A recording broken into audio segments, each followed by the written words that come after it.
Assalamualaikum warahmatullahi wabarakatuh. Perkenalkan, nama saya Restiana dari program studi Agribisnis semester 2 Politeknik Negeri Lampung. Di sini saya akan membawakan materi tentang makna syahadatain.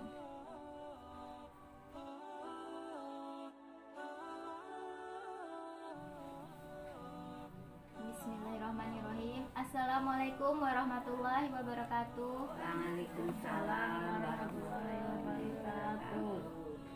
Alhamdulillahirabbil alamin. Wa bihi nasta'in wa ala umuri dunya waddin. Wassalatu wassalamu ala asrofil anbiya'i wal mursalin wa ala alihi wa sahbihi ajma'in. Amma ba'du. Puji syukur atas kehadirat Allah Subhanahu wa taala yang mana pada kesempatan pagi menjelang siang ini kita masih diberi kesempatan untuk berkumpul dalam kumpul keluarga, salawat beriring salam. Tak lupa mari kita sanjung agungkan kepada junjungan kita Nabi Allah Muhammad yang kita nantikan syafaatnya kelak di yaumil akhir. Amin, amin, amin. Di sini saya akan membahas materi tentang makna syahadatin. Apakah di sini Mama, Mbah ada yang tahu makna syahadatin? Iya. Makna syahadatin la ilaha illallah yaitu beriktikad dan berikrar bahwasanya tidak ada yang berhak disembah dan menerima ibadah kecuali Allah Subhanahu wa taala. Menaati hal tersebut dan mengamalkannya. La ilah menafikan hak penyembahan dari selain Allah, siapapun orangnya. Ilallah adalah penetapan hak Allah semata untuk disembah. Jadi makna secara global yaitu tidak Tuhan yang wajib disembah kecuali Allah. Habarlah harus diasumsikan dengan bihak, yaitu hak.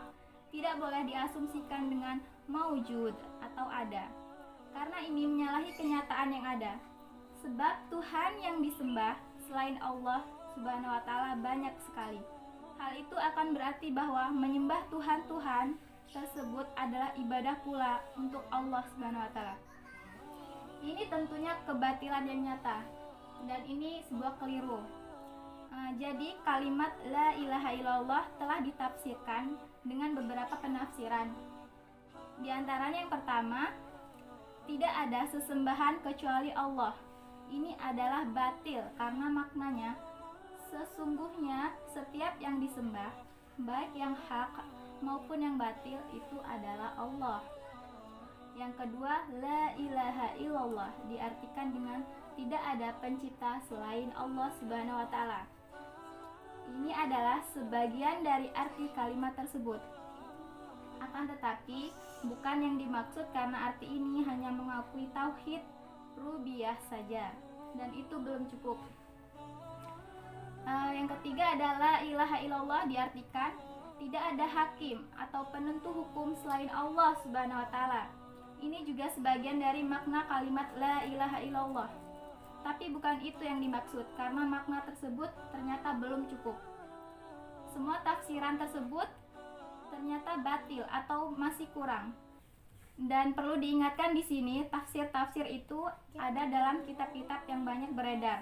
Sedangkan tafsir yang benar menurut salaf dan para muhaqqiqin atau ulama peneliti adalah la ma'buda bihaqqi illallah, yang artinya tidak ada sesembahan yang hak selain Allah. Nah, yang selanjutnya ada makna syahadat Muhammad Rasulullah, yaitu mengakui secara lahir batin bahwa Nabi Muhammad adalah hamba Allah dan Rasulnya yang diutus kepada manusia secara keseluruhan, serta mengamalkan konsekuensinya, yaitu menaati perintahnya, membenarkan ucapannya, menjauhi larangannya, dan tidak menyembah Allah kecuali dengan apa yang diisyaratkan. Jadi di sini kita tidak boleh menyembah pada selain Allah, karena jika kita menyembah kepada selain Allah itu tandanya kita musyrik dan kita otomatis keluar dari agama Islam. Nah, di sini juga terdapat rukun-rukun syahadat. Yang pertama itu la ilaha illallah. Rukun syahadat yang pertama an-nafyu atau peniadaan. La ilaha membatalkan syirik dengan segala bentuknya yang mewajibkan kekafiran terhadap segala apa yang disembah selain Allah. Jadi jika kita menyembah kepada selain Allah itu tandanya kita kafir dan kita juga musyrik. Yang kedua itu rukun syahadat ada al-itsbat, artinya penetapan. Menetapkan bahwa tidak ada yang berhak disembah kecuali Allah dan mewajibkan pengamalan sesuai dengan konsekuensinya, seperti dengan menjalankan ibadah sesuai ajaran-ajaran Rasulullah. Dan makna rukun ini banyak disebutkan dalam ayat-ayat Al-Quran, seperti firman Allah yang artinya, karena itu barang siapa ingkar kepada taghut dan beriman kepada Allah, maka sesungguhnya ia telah berpegang kepada buhul tali yang amat kuat. Surat Al-Baqarah ayat 256. Yang firman ini berarti siapa yang ingkar pada taghut itu adalah makna dari la ilaha, rukun yang pertama. Sedangkan firman Allah artinya beriman kepada Allah adalah makna dari rukun kedua illallah. Begitu pula firman Allah kepada Nabi Ibrahim. Dijelaskan di sini innani bara'um mimma ta'budun, yang artinya sesungguhnya aku berlepas diri terhadap apa yang kamu sembah, tetapi aku menyembah Tuhan yang menjadikanku. Surat Al-Zukhruf ayat 26-27. Nah, dalam firman ini sesungguhnya Allah itu telah berlepas, sungguhnya aku berlepas diri. Ini adalah makna nafyu yang tadi peniadaan dan yang dalam rukun pertama. Sedangkan perkataan artinya tetapi aku menyembah Tuhan yang menjadikanku adalah makna itsbat atau penetapan. Jadi sudah ditetapkan kita hanya menyembah kepada Allah. Selanjutnya ada rukun syahadat Muhammad Rasulullah. Syahadat ini juga mempunyai dua rukun, yaitu menafsirkan ifrat atau berlebih-lebihan dan tafrid atau meremehkan pada hak Rasulullah. Rasulullah adalah hamba dan rasulnya Allah. Beliau adalah makhluk yang paling sempurna dalam dua sifat yang mulia ini. Al-abdu di sini artinya hamba yang menyembah. Maksudnya beliau adalah manusia yang diciptakan dari bahan yang sama dengan bahan ciptaan manusia lainnya, jika berlaku atasnya apa yang berlaku atas orang lain. Sebagaimana disebutkan pada firman Allah Subhanahu wa taala, "Qul innama ana basyarum ya'luku", yang artinya, katakanlah sesungguhnya aku ini hanya seorang manusia seperti kamu. Surat Al-Kahfi ayat 110. Beliau hanya hak ubudiyah Allah Subhanahu wa taala dengan sebenar-benarnya, dan karenanya Allah memujinya. Ya, selanjutnya ada juga firman Allah tentang yang artinya, bukankah Allah cukup untuk melindungi hamba-hambanya? Nah, di sini apakah Anda yang tahu sebenarnya makna kalimat syahadat Rasulullah itu bagaimana? Nggak tahu ya? Oke. Di sini ada juga firman Allah dalam surat Al-Isra ayat 1.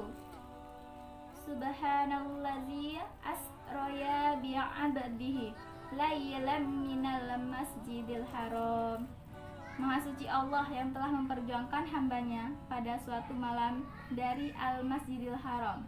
Surat Al-Isra ayat 1. Sedangkan Rasul artinya orang yang diutus kepada seluruh manusia dengan misi dakwah kepada Allah. Sebagian Bashir atau pemberi kabar gembira, dan Nasyir memberi peringatan. Jadi Rasulullah itu diutus oleh Allah itu membawa dua. Dia itu disuruh buat membawa kabar bahagia dan memberi peringatan kepada kaum-kaumnya, kepada hamba-hamba. Nah, dia membawa perintah dari Allah untuk mengajarkan kebaikan kepada umatnya. Persaksian untuk Rasulullah dengan sifat ini meniadakan ifrat dan tafrid pada hak Rasulullah. Karena banyak orang yang mengaku umatnya melebihkan haknya atau mengultuskan hingga mengangkatnya di atas martabat sebagai hamba. Di sini juga ada syarat-syarat syahadat. Yang pertama, syarat ilmu. Ilmu artinya mengetahui, artinya memahami makna dan maksudnya, mengetahui apa yang ditiadakan dan apa yang ditetapkan, yang menafikan ketidaktahuannya dengan hal tersebut. Seperti firman Allah Subhanahu wa taala dalam surat Az-Zukhruf ayat 85 yang artinya, akan tetapi orang yang dapat memberi syafaat ialah orang yang mengakui yang hak atau tauhid dan mereka meyakini adanya Allah. Maksudnya orang yang bersaksi dengan la ilaha illallah dan memahami dengan hatinya apa yang diikrarkan oleh lisannya, seandainya ia mengucapkannya, tetapi tidak mengerti apa maksudnya, maka persaksian itu tidak sah dan tidak berguna. Seperti kita sudah mengucapkan la ilaha illallah, itu sudah bersyahadat, tetapi kita tidak menjalankan apa perintah-perintah Allah seperti sholat, mengaji, dan itu tidak berguna, dan itu seperti tidak sah, sama saja tidak sah. Dan syarat syahadat yang kedua yaitu yakin. Orang yang mengikrarkannya harus meyakini kandungan syahadat itu. Manakala ia meragukannya, maka sia-sia belaka persaksian itu. Seperti firman Allah dalam surat Al-Hujurat ayat 15 yang artinya, sesungguhnya orang-orang yang beriman hanyalah orang-orang yang beriman kepada Allah dan Rasul-Nya. Kemudian mereka tidak ragu-ragu. Kalau mereka ragu, ia menjadi munafik. Dan dijelaskan Nabi Muhammad SAW bersabda, siapa yang engkau temui di balik tembok ini yang bersaksi bahwa tiada ilah yang berhak disembah selain Allah dengan hati yang meyakininya, maka berilah kabar gembira dengan balasan surga. Jadi sudah ditetapkan bahwa kalau kita bersyahadat dan kita menaati apa perintah Allah dan menjauhi larang-larangan Allah, dan janji Allah itu nyata bahwa surga itu ada, dan surga sudah menanti orang-orang yang beriman. Selanjutnya syarat yang ketiga yaitu qabul atau menerima kandungan dan konsekuensi dari syahadat menyembah Allah semata dengan meninggalkan ibadah kepada selain Allah. Jadi kita beribadahlah hanya kepada Allah. Kita tinggalkan semua kegiatan kita yang kita lakukan tidak untuk Allah. Siapa yang mengucapkan tetapi tidak menerima dan menaati, maka ia termasuk orang-orang yang difirmankan Allah Subhanahu wa taala. Di sini disebutkan firman-Nya yang artinya, sesungguhnya mereka dahulu apabila dikatakan kepada mereka la ilaha illallah, yang artinya tiada Tuhan yang berhak disembah melainkan Allah, mereka menyombongkan diri dan mereka berkata, apakah sesungguhnya kami harus meninggalkan sesembahan-sesembahan kami karena seorang penyihir gila? Dalam surat Asy-Syaffat ayat 35-36. Ini seperti halnya penyembah kuburan dewasa. Mereka mengikrarkan la ilaha illallah tetapi tidak mau meninggalkan penyembahan terhadap kuburan. Dengan demikian berarti mereka belum menerima makna la ilaha illallah. Syarat yang keempat yaitu tunduk dan patuh dengan kandungan makna syahadat. Dalam firman Allah yang artinya, dan barang siapa menyerahkan diri kepada Allah sedang dia orang yang berbuat kebaikan, maka sesungguhnya ia telah berpegang kepada buhul tali yang kokoh. Itu dijelaskan dalam surat Al-Luqman ayat 22. Al-urwatul watsu adalah ilallahi, la ilaha illallah, dan makna yuslim wajahu adalah yaqadu atau patuh dan pasrah. Syarat syahadat yang kelima yaitu syik atau jujur, yaitu mengucapkan kalimat ini dan hatinya juga membenarkannya. Jadi kita tidak boleh hanya mengucapkan secara lisan ya la ilaha illallah, tapi kita tidak meyakini. Kita mengucapkan la ilaha illallah dan juga kita harus meyakini dalam hati dan menjalankan apa yang isi dari la ilaha illallah tersebut. Karena kita hanya wajib menyembah Allah, dan selain menyembah Allah kita menjadi kafir. Jujur yaitu mengucapkan kalimat ini dengan hati yang membenarkannya. Manakala lisannya mengucapkan tetapi hatinya mendustakan, maka ia adalah munafik dan pendusta. Seperti firman Allah dalam surat Al-Baqarah ayat 8 sampai 10 yang artinya, di antara manusia ada yang mengatakan kami beriman kepada Allah dan hari kemudian, padahal mereka itu sesungguhnya bukan orang-orang yang beriman. Mereka hendak menipu Allah dan orang-orang yang beriman, padahal mereka hanya menipu dirinya sendiri, sedang mereka tidak sadar. Dalam hati mereka ada penyakit, lalu ditambah penyakitnya oleh Allah Subhanahu wa Ta'ala, dan bagi mereka siksa yang pedih disebabkan mereka berdusta. Jika tadi untuk orang-orang beriman sudah disediakan surga oleh Allah, dan ini kebalikannya dari tadi. Jika ada orang-orang kafir, orang munafik, Allah sudah menyediakan neraka bagi mereka. Jadi kita tinggal memilih, kita ingin beriman atau kita ingin menaati semua perintah Allah, atau kita ingin berdusta kepada Allah. Itu sudah menjadi pilihan, dan kita pasti tahulah mana yang baik dan mana yang buruk. Nah, selanjutnya syarat syahadat yang keenam itu adalah ikhlas, yaitu membersihkan amal dari segala debu-debu syirik dengan jalan tidak bermaksud untuk mendapatkan isi dunia, riya atau sum'ah tatkala mengucapkannya. Dalam hadis Itban, Rasulullah SAW bersabda yang artinya, sesungguhnya Allah mengharamkan atas neraka orang yang mengucapkan la ilaha illallah karena menginginkan ridha Allah. Hadis riwayat Al-Bukhari dan Muslim. Syarat yang ketujuh adalah mahabbah atau kecintaan. Maksudnya mencintai kalimat ini serta isinya, juga mencintai orang-orang yang mengamalkan konsekuensinya. Dalam firman Allah yang artinya, dan di antara manusia ada orang-orang yang menyembah tandingan-tandingan selain Allah, mereka mencintainya sebagaimana mereka mencintai Allah. Adapun orang-orang yang beriman sangat cinta kepada Allah.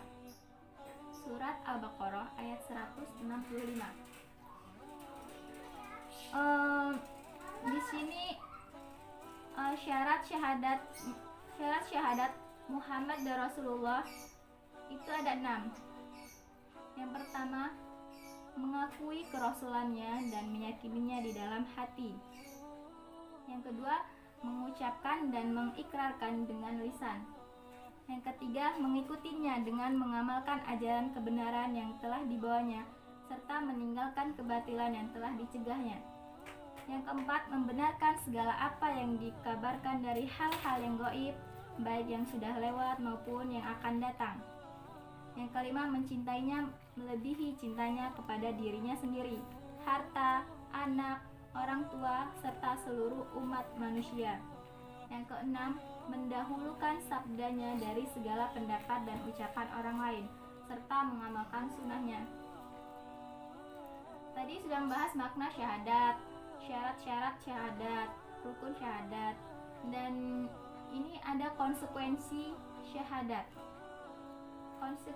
Konsekuensi la ilaha illallah, yaitu meninggalkan ibadah kepada selain Allah dari segala macam yang dipertuhankan sebagaimana keharusan dari peniadaan la ilaha illallah, dan beribadah kepada Allah Subhanahu wa taala semata tanpa syirik sedikit pun, sebagai keharusan dari penetapan ilallah. Banyak orang yang mengikrarkan tetapi melanggar konsekuensinya, sehingga mereka menetapkan ketuhanan yang sudah dinafikan, baik berupa para makhluk, kuburan, perpohonan, bebatuan, serta para takut lainnya. Seperti kita sholat, tapi kita menyembah seperti pepohonan, kita meyakini bahwa di situ kalau kita memberi sesajen di situ kita akan mendapat rezeki yang lebih. Itu namanya syirik. Kita tidak boleh seperti itu ya. Konsekuensi syahadat yang selanjutnya yaitu menaatinya, membenarkannya, meninggalkannya apa yang dilarangnya, mencukupkan diri dengan mengamalkan sunnahnya, dan meninggalkan yang lain dari hal-hal bid'ah dan muhdazat atau baru, serta mendahulukan sabdanya di atas segala pendapat orang lain. Selanjutnya di sini ada yang membatalkan syahadat. Apa di sini Mama, Mbah, ada yang tahu apa yang membatalkan syahadat? Enggak tahu. Di sini yang membatalkan syahadat yaitu hal-hal yang membatalkan Islam, karena dua kalimat syahadat itulah yang membuat seseorang masuk dalam Islam. Jadi kalau kita batal syahadat, jadi kita membatalkan keislaman kita. Mengucapkan keduanya adalah pengakuan terhadap kandungannya dan konsisten mengamalkannya. Konsekuensi berupa segala macam syiar-syiar Islam. Jika ia menyalahi ketentuan ini, berarti ia telah membatalkan perjanjian yang telah diikrarkannya ketika mengucapkan dua kalimat syahadat tersebut. Ini yang pertama, yang membatalkan syahadat atau keislaman kita, syirik dalam beribadah kepada Allah. Seperti dalam firman Allah Subhanahu wa taala yang artinya, sesungguhnya Allah tidak akan mengampuni dosa syirik, dan Dia mengampuni segala dosa yang selain dari syirik itu bagi siapa yang dikehendakinya. Jadi sudah jelas di sini dosa syirik itu ada dosa yang sangat besar dan dosa yang tidak bisa diampuni oleh Allah Subhanahu wa taala. Apalagi sebelum meninggal dia belum bertaubat nasuha. Dalam firman Allah juga menjelaskan, sesungguhnya orang yang mempersekutukan Allah, maka pasti Allah mengharamkan kepadanya surga, dan tempatnya ialah neraka. Tidaklah ada bagi orang-orang zalim itu seorang penolong pun. Dalam surat Al-Maidah ayat 72. Dan yang membatalkan keislaman atau syahadat yang kedua yaitu orang yang menjadikan antara dia dan Allah perantara-perantara. Dia berdoa kepada mereka, meminta syafaat kepada mereka, dan bertawakal kepada mereka. Orang seperti ini kafir secara ijma. Selanjutnya, yang membatalkan syahadat yang ketiga, orang yang tidak mau mengkafirkan orang-orang musyrik dan orang yang masih ragu terhadap kekufuran mereka atau membenarkan mazhab mereka, dia itu kafir. Seperti jika ada orang kafir tetapi dia berbuat baik kepada kita, dia selalu baik, dan kita menganggap orang kafir tersebut itu tidak kafir, itu salah, karena mereka tidak meyakini bahwa adanya Allah. Jadi mereka tetaplah kafir walaupun mereka itu baik kepada kita, baik kepada orang-orang di sekeliling kita. tapi tetap dikatakan bahwa dia adalah orang kafir. Yang keempat, orang yang meyakini bahwa ada petunjuk yang lebih sempurna dari petunjuk Nabi Shallallahu Alaihi Wasallam, atau hukum yang lain lebih baik dari hukum beliau, seperti orang-orang yang mengutamakan hukum para taghut di atas hukum Rasulullah Shallallahu Alaihi Wasallam, mengutamakan hukum atau perundang-undangan manusia di atas hukum Islam, maka dia juga disebut kafir. Yang kelima, siapa yang membenci sesuatu dari ajaran yang dibawa oleh Rasulullah sekalipun ia juga mengamalkannya, maka ia tetap kafir. Yang keenam, siapa yang menghina sesuatu dari agama Rasul atau pahala maupun siksanya, maka ia kafir. Hal ini ditunjukkan pada firman Allah yang artinya, katakanlah, apakah dengan Allah, ayat-ayatnya, dan Rasulnya kamu selalu berolok-olok? Tidak usah kamu minta maaf, karena kamu kafir sesudah beriman. Dalam surat At-Taubah ayat 65-66. Yang selanjutnya yang membatalkan syahadat yaitu sihir. Di antara syarf dan art, barangkali yang dimaksud adalah amalan yang bisa membuat suami benci kepada istrinya atau membuat wanita cinta kepadanya melalui pelet. Barang siapa melakukan atau meridhoinya, maka ia kafir. Dalil ini dalam firman Allah yang artinya, sedang keduanya tidak mengajarkan sesuatu kepada seorang pun sebelum mengatakan, sesungguhnya kami hanya mencoba bagimu, sebab itulah janganlah kamu kafir. Surat Al-Baqarah ayat 102. Yang membatalkan syahadat yang kedelapan yaitu mendukung kaum musyrikin dan menolong mereka dalam memusuhi umat Islam. Dalilnya dalam firman Allah Subhanahu wa taala, barang siapa di antara kamu mengambil mereka menjadi pemimpin, maka sesungguhnya orang itu termasuk golongan mereka. Sesungguhnya Allah tidak memberi petunjuk kepada orang-orang yang zalim. Surat Al-Maidah ayat 51. Yang kesembilan, yang membatalkan syahadat, siapa yang meyakini bahwa sebagian manusia ada yang boleh keluar dari syariat Nabi Muhammad SAW, seperti halnya Nabi Khidir boleh keluar dari syariat Nabi Musa, maka ia kafir. Sebagaimana yang diyakini oleh gulat sufi yang berlebihan atau melampaui batas, bahwa mereka dapat mencapai suatu derajat atau tingkatan yang tidak membutuhkan untuk mengikuti ajaran Rasulullah. Yang terakhir, yang membatalkan syahadat yaitu berpaling dari agama Allah, tidak mempelajarinya dan tidak pula mengamalkannya, seperti dalil firman Allah Subhanahu wa taala, dan siapakah yang lebih zalim daripada orang yang telah diperingatkan dengan ayat-ayat Tuhannya, kemudian ia berpaling daripadanya. Sesungguhnya kami akan memberikan pembalasan kepada orang-orang yang berdosa. Surat Asy-Sajdah ayat 22. Syekh Muhammad Tamimi berkata, tidak ada beda dalam hal yang membatalkan syahadat ini antara orang yang bercanda atau serius atau bersungguh-sungguh maupun yang takut, kecuali orang yang dipaksa, dan semuanya adalah bahaya yang paling besar serta yang paling sering terjadi. Maka setiap muslim wajib berhati-hati dan mengkhawatirkan dirinya serta mohon perlindungan kepada Allah Subhanahu wa taala dari hal-hal yang bisa mendatangkan murka Allah dan siksanya yang pedih. Jadi dapat disimpulkan dari makna syahadat itu bahwa tiada Tuhan yang wajib disembah selain Allah Subhanahu wa taala. Jika ada orang-orang yang menyembah kepada selain Allah, maka dia termasuk orang yang kafir, orang yang dosa besar, dia akan masuk neraka. Baiklah, cukup tadi yang bisa pembahasan yang dapat saya sampaikan. Kurang lebihnya saya mohon maaf. Mbak, Mama, Adik. Saya akhiri. Wabillahi taufiq taufik wal hidayah. Wassalamualaikum warahmatullahi wabarakatuh. Waalaikumsalam warahmatullahi wabarakatuh. Hai orang-orang mukmin, jika kamu menolong agama Allah, niscaya Dia akan menolongmu.